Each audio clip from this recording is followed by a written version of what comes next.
Good morning class second. आज हम लोग हिंदी लैंग्वेज में चैप्टर 3 स्टार्ट करेंगे। ठीक है, तो फटाफट से आप लोग अपनी अपनी बुक्स ओपन कर लीजिए ताकि मेरे साथ ही साथ आप लोग भी पढ़ते रहना। चलिए देखते हैं हमारा चैप्टर 3 क्या है। प्रीवियस वीडियो में मैंने आपको first and second chapter complete करवा दिया है। नाउ दिस वीडियो में हम चैप्टर 3 स्टार्ट करेंगे। चैप्टर 3 हमारा क्या है? शब्द और वाक्य। जैसे हम लोग कुछ बोलते हैं, जैसे आम है, बहुत सारी चीज़ें बोलते हैं, तो उसमें से क्या रहता है? कुछ शब्द होते हैं, कुछ वाक्य होते हैं।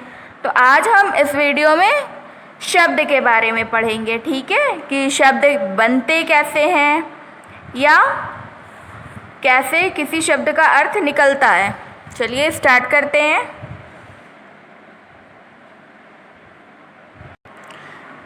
देखो, ये एक चित्र बना हुआ है।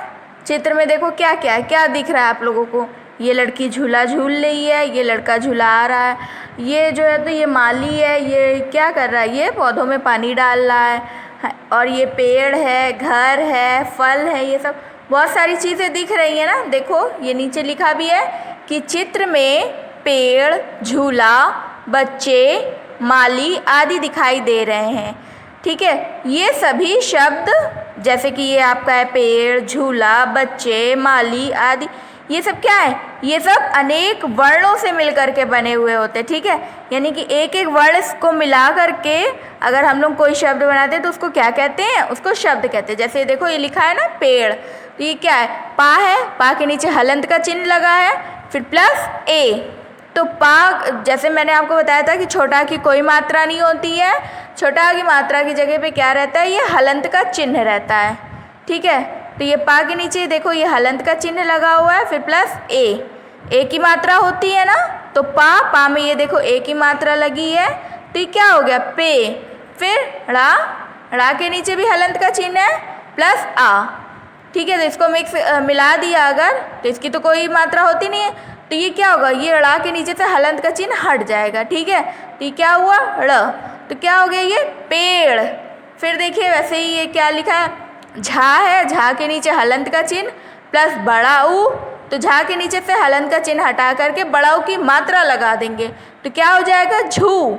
ये देखो झू लिखा है, फिर ला के नीचे हलंत का चिन्ह है प्लस बड़ा, तो ला के नीचे से हलंत का चिन्ह हटा देंगे और बड़ा की मात्रा लगा देंगे, तो क्या हो गया? ला। क्या हुआ? झूला। ऐसे ही देखिए लिखा है बच्चे और ये लिखा है माली। इन सभी शब्दों के अर्थ हैं। ये जो शब्द लिखे हैं आपके पेड़, झूला, बच्चे, माली, इन सब के क्या है? इन सब के अर्थ है ना। तो दो या दो से अधिक वर्णों के सार्थक मेल को शब्द कहते हैं। ठीक है, देखो जो शब्द भी होते हैं वो भी दो प्रकार के होते हैं। ठीक है, पहला होता है सार्थक और दूसरा होता है निरर्थक। सार्थक वो होता है जिसका कोई ना कोई अर्थ निकलता है। जैसे ये आपका शब्द लिखा है झूला, इसका अर्थ है ना कि झूला होता है, जिस पे झूला जाता है। पेड़ है, इसका भी अर्थ है, पेड़ आप लोग जानते ही हो, प्लांट्स, ट्री, ये सब पेड़ होते हैं ना, पेड़ पौधे। बच्चे, ये भी अर्थ इसका निकलता है। लेकिन अगर इसी की जगह पे हम कुछ भी ऐसा शब्द लिख दें जिसका अर्थ ना निकले, जैसे ना सर, नसर, इसका क्या कोई अर्थ है? इसका मतलब कुछ होता है? कुछ भी नहीं होता है। लेकिन अगर हमने वर्णों को यहाँ पर मिला दिया है ना, मिला करके एक शब्द बना दिया है, ठीक है, तो ये भी शब्द ही कहलाएगा।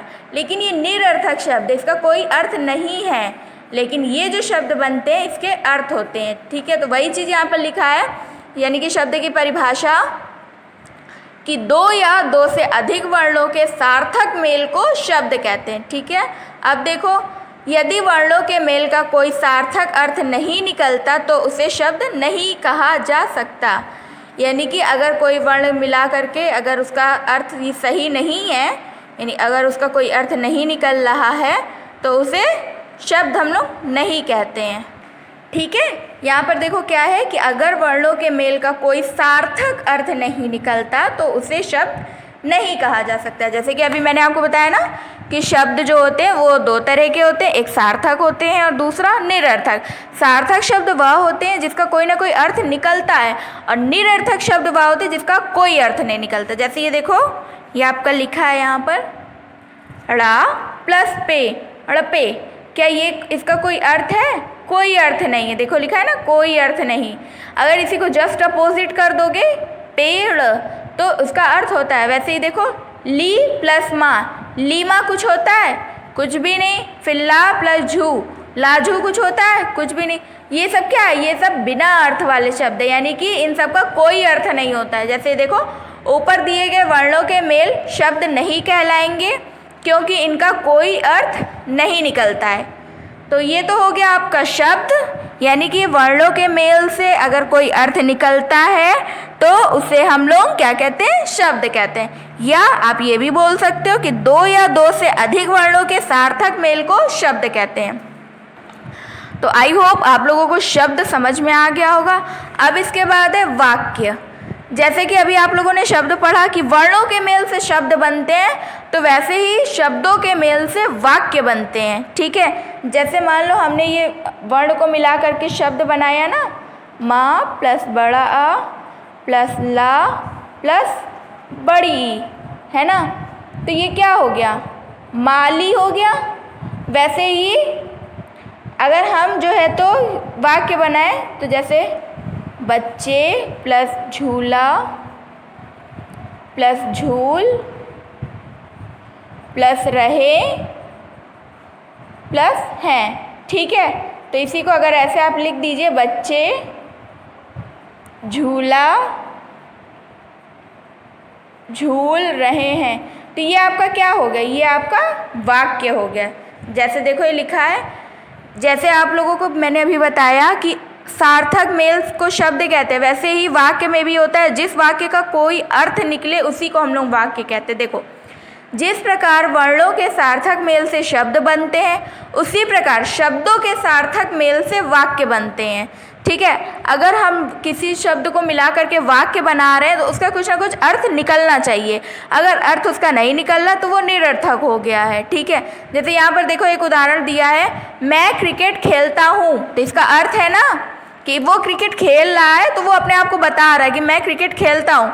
इस वाक्य में शब्दों का मेल ऐसा है कि उससे एक निश्चित अर्थ निकलता है, अतः यह मेल वाक्य कहलाएगा।